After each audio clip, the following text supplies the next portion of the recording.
matter what, the most powerful thing in the world is the human mind, and prayer, and belief in yourself, and confidence, and perseverance. No matter how many times you do it again until it's right. And always believe in yourself, and no matter who's around you that's being negative or thrusting negative energy at you, totally block it off. Because whatever you believe, you become. And after all of that, the most important, stay humble. The humbleness that a child, like a newborn baby, has. Even though you become powerful or have power with people, with your talent, be as humble as a child, as a baby, and as kind and giving and loving. Never become puffed up with pride. Do you have a person who's an example for you? The father of your creativity, smile and inspiration? If you have, congratulations, you're a very lucky and happy boy or girl like me. Today is a very special day. Today is the birthday of a great man, king of pop, king of music, and as I call him, my creative father, Michael Jackson. Today is his anniversary. He is 60. My fate brought with him a very long time ago, and I really had no idea, and I didn't understand it until just a couple of months ago I have realized it. Unfortunately, my close acquaintance with him began from the day of his death. It was 2009, Crimea, and we spent our vacation there. Only a few people know about the story, what I want to tell you, but I really remembered it recently. The one thing I want to say you, that all the accidents that have occurred are not accidental. I was 8 years old and I remembered that I sat in front of the television. Suddenly all the news started talking about one thing, the death of Michael Jackson. At that time I really saw him maybe 2 times, a couple of times. Well, what can an 8-year-old girl know about him when I just went to the 2nd grade and the internet sphere and media sphere were rare at that time. And you know what? I sat in front of the TV like zombies and just sat down and began to listen to the news. Tabloids simply burned signs of the reasons why the king of pop died, but I really didn't care about that. I just looked at him, looked at the screen of TV, and I started to cry immediately. The next step was really unexpected for me because I ran avidly into the tub, closed, and just began to cry and to scream. And I still remember saying, God, why did you take him away from us? Why exactly him? What did he do wrong and so on? And I repeated, and I was only 8 years old. I even now began to cry. I really didn't know anything about him, but the soul of child was broken. My soul was broken and I just cried uncontrollably. I still remembered how I tried to cover my face with my hands. I tried to wash my face because I didn't know how to explain to my parents what had happened to me, why I was crying. My soul was crying, and that's how my first acquaintance with him happened. Not very happy, but recollecting this situation now, I'm still in shock how I could feel it and understand it. And honestly, I couldn't believe that he's not with us anymore. I really didn't know him, and it was so unexpected reaction for me because I didn't know him. I didn't know who he was. Then after a while, maybe after 4 years in 2012, on my father's birthday, I loved to sing and to perform in front of the guests. And at one moment I decided to turn on everyone's favorite song Billie Jean and decided to perform and to dance. I still wasn't familiar with his work. The only thing that I knew is his famous moonwalk, which I was trying so hard to repeat. I wore a hat that day to perform like in Michael's performance. I had never seen his performance, really, and all my ideas just came spontaneously to my head. And I just started dancing Billie Jean, trying to copy Michael's behavior and get into the rhythm of the song and feel every beat of the melody. Then everybody maybe didn't expect from me such a performance, but I love this feeling. I was really happy. I couldn't control my movements, maybe I just felt it. And life, as it turned out, really tried hard to connect me with him. Maybe 4 or 3 years ago, I became interested in causes of his death and evidence that he was alive. I don't know why, but at that time I just couldn't start to learn his way of work, his way of creation music more closely, and I really don't know why. But 3 years has passed, came 2018, and my life again brought me to him. It was an unexpected thing. I really don't remember even how it turned out. This year in the early summer I started to watch all the interviews, all the videos on YouTube about Michael Jackson. I have read a million articles about his childhood, about his career, about his life, and then one moment I decided to download all the songs that he had ever created and just began to listen to it. My mature meeting with his works maybe began from the album of the Wall. I just began to listen to each song, the songs and other hits, other singles, other albums. You may know that we don't like all the songs on artist albums, but it's not about Michael. I started to observe everything like a sponge, constantly listen to it without interruption. I can truly say that every day of the summer I listen to his songs, and you know what? Every time like a new time. And his songs don't bother me, rather they inspire and give me energy and enthusiasm. I became more and more interested in studying him like a person, like an individual, like a musician, and I wanted something more than just interviews. Thus began my acquaintance with his book autobiography Moonwalker, where I learned how the initial years of his solo career were held, how he created music, and how his inner state was. It was painful for me, and maybe still painful for me, to hear how he was accused of pedophilia, how much dirt people put on him, and how just they didn't appreciate him trying to get rid of him anyway.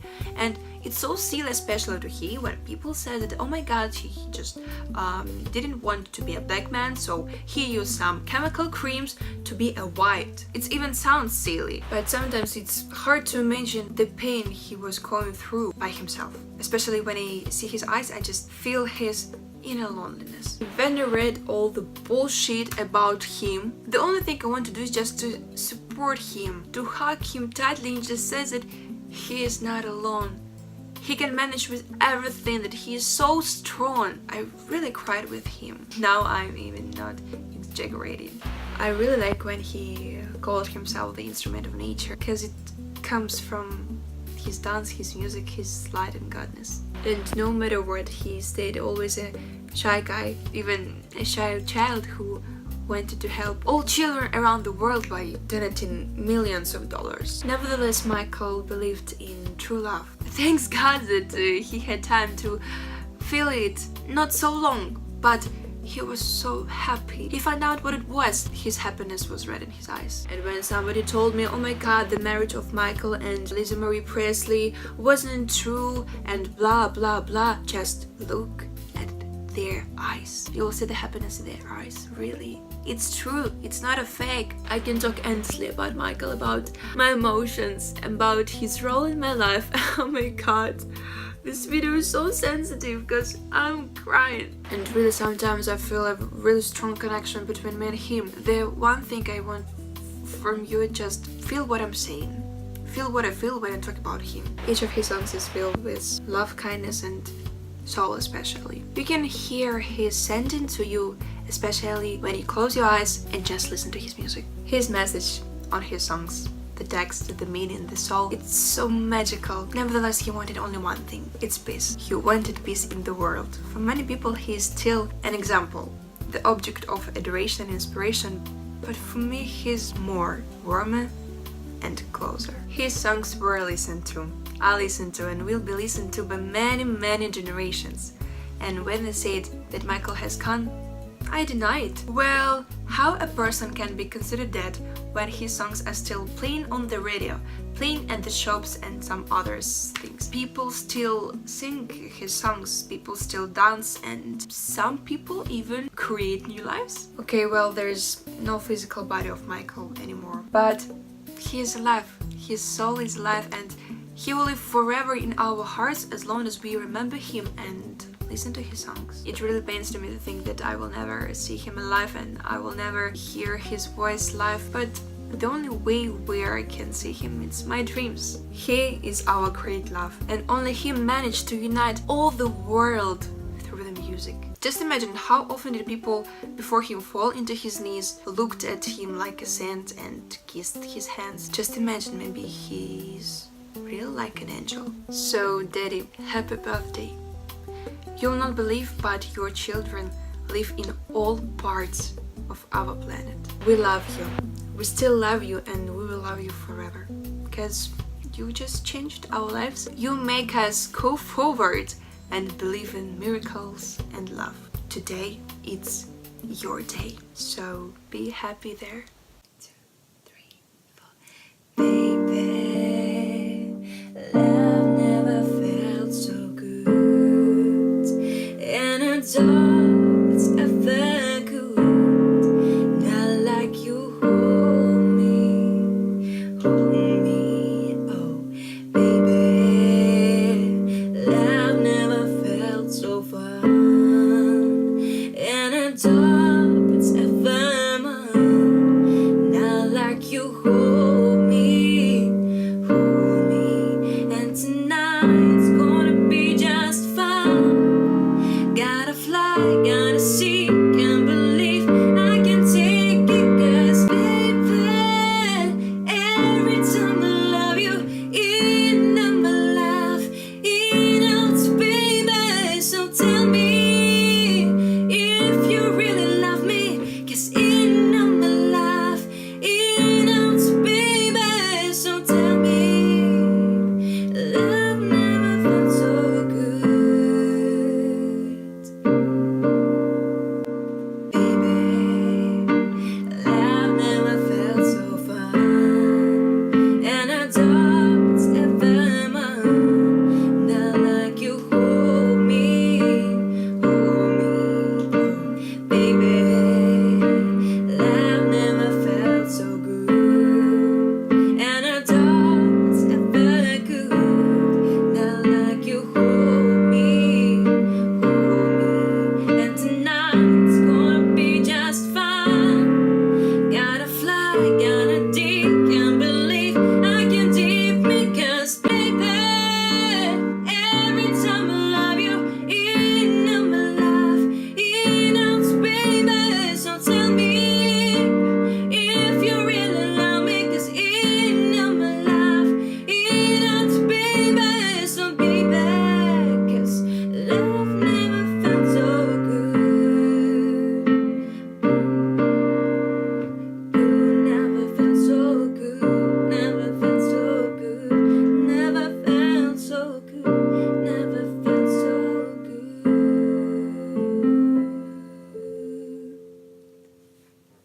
And the end, what Michael always wants to tell us is just be brave, keep force, and don't stop. Don't stop till you get enough. Do what you want to do. There ain't no rules, it's up to you. But when you want to succeed, don't forget at any time that respect's not given, it's earned.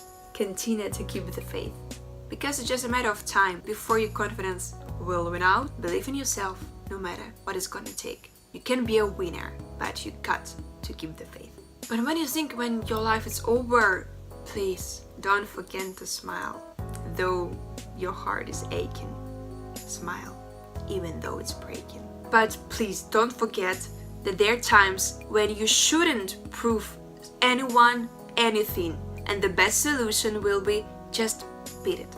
Please beat it, because no one wants to be defeated. But when your life shows you not a good side of your life, just let the madness in the music get to you. Life ain't so bad at all if you leave it off the wall. Nevertheless, we are all a part of God's great big family. The truth, love is all you need, because you and me, we are the world.